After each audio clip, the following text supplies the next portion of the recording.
Hello again, ganda ka-chika life! Kumusta po kayo mga ka-chika? Heto na naman po tayo para sa ating panibagong showbiz update. Mr. Alden Richard binibigyan ng kahulugan ang kanyang post sa X na dati po siyang Twitter. The people around you is the reflection of who you are. Ang X post ni Mr. Alden Richard nito pong linggo kahapon po April 6, 2025 na binibigyan ng ibang kahulugan na mga taong pinapairal ang iba't ibang mga haka-haka. Ngunit, alam niyo po bang tanging aktor lamang ang nakakaalam sa tunay na dahilan ng kanyang iniintrigang mensahe? Ibinahagi nga po ni Mr. Alden ang X-post nito ilang oras matapos ang paglahok nila ni Ms. Julia Barreto sa Run to Share 2025, ang beneficiary event na I Want to Share Foundation na ginanap nitong linggo ng umaga sa Ayala Triangle, Makati City. Ang mga batang may cancer at nangangailangan ng blood transfusion ay mga makikinabang sa Run to Share 2025 na kapwa sinusuportahan ni Mr. Alden Richard at Ms. Julia Barreto. Ang partipasyon ng dalawa sa nabanggit na charity event ang isa sa lamang sa mga proyekto ng pagsasamahan nila dahil si Julia ang magbibida sa Philippine adaptation ng PMAC, ang 2013 Thai blockbuster comedy romance movie. Co-production venture ang PMAC, adaptation ng Viva Films at ng Myriad Entertainment Corporation, ang kumpanya na pag-aari ni Mr. Alden. Samantala, nahihilig naman sa pagtakbo ito si Mr. Alden at malaking bahagi raw ito ngayon sa kanyang physical fitness.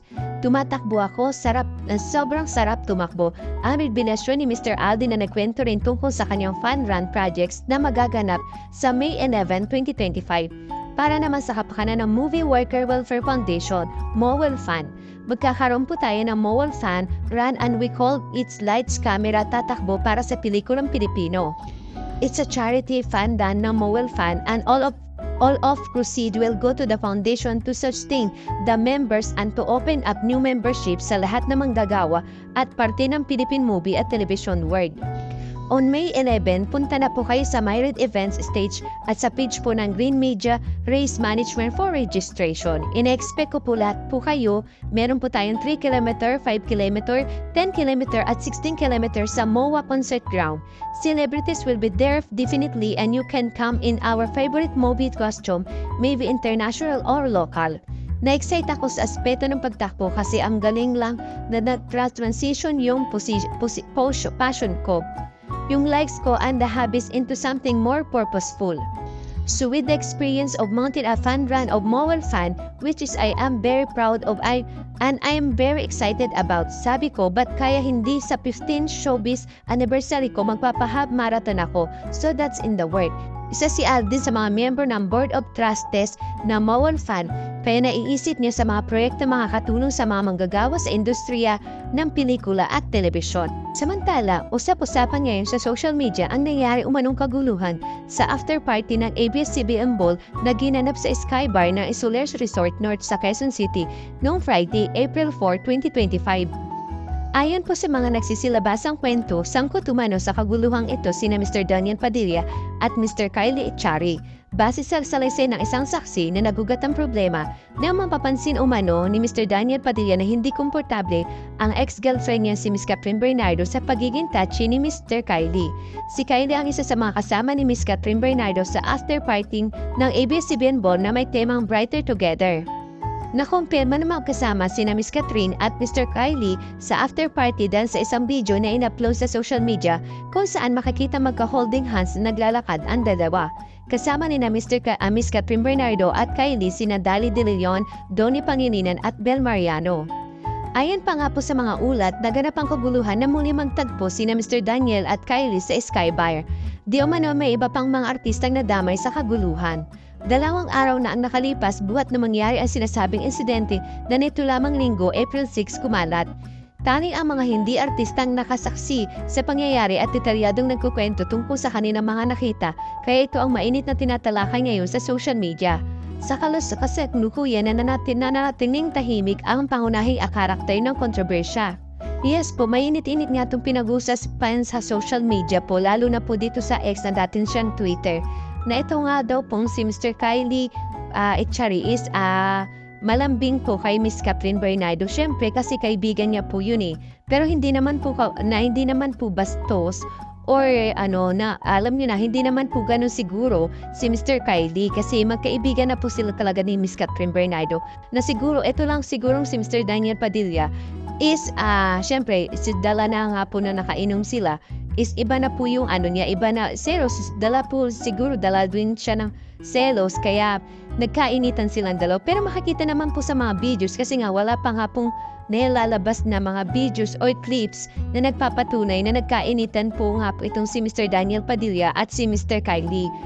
Pero ito nga po, napansin lang po kasi may lumalabas po na video or may idinikit po akong video dito na ito nga po si Daniel Padilla is makulit na po siya. Kaya inaalalayan na po siya ng kanyang ina na si Miss Carla Estrada na palabas po dun sa event na dun sa hotel is panabas na po sila. Talaga po makikita po talaga na si Mr. Daniel Padilla is makulit na siya nang talagang halatang nakainom na po siya. Na pwede pong totoo na baka nangyari nga po yung ganong kaguluhan. Kaya itong si Miss Carla is inalalayan na nang pauwi si Mr. Daniel Padilla or sinamahan niya lang pa si Mr. Daniel Padilla. Baka kasi magkaroon pa ng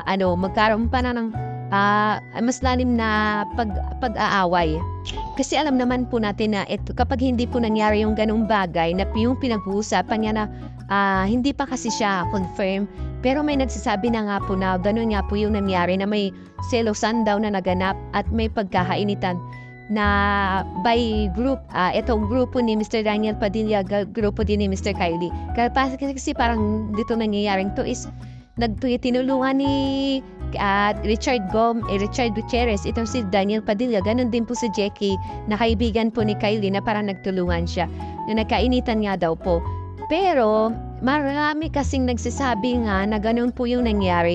Sa aking opinion lang, baka nga pwede kasi nga may lumabas nga na video na itong si Miss Carla Estrada is inaalalayan or sinasamahan niya ng palabas ng hotel itong si Mr. Daniel Padilla na hindi naman talaga totally ginagawa dati ni Miss Carla Estrada, di ba? Pag dati na kapag tapos na yung ball, hindi naman siya, wala na siyang pakailam kay Mr. Daniel Padilla na sinasamahan o hinahatid na ni Mr. Daniel Padilla itong si Miss Catherine Bernardo sa bahay nila kasi dati pa silang magkarelasyon noon.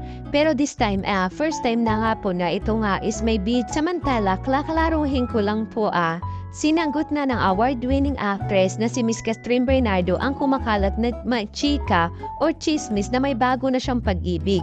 Sa mismong red carpet nga po ng ABS-CBN Ball, tuluyan na nga pong sinagot ni Miss Catherine Bernardo ang relationship status niya.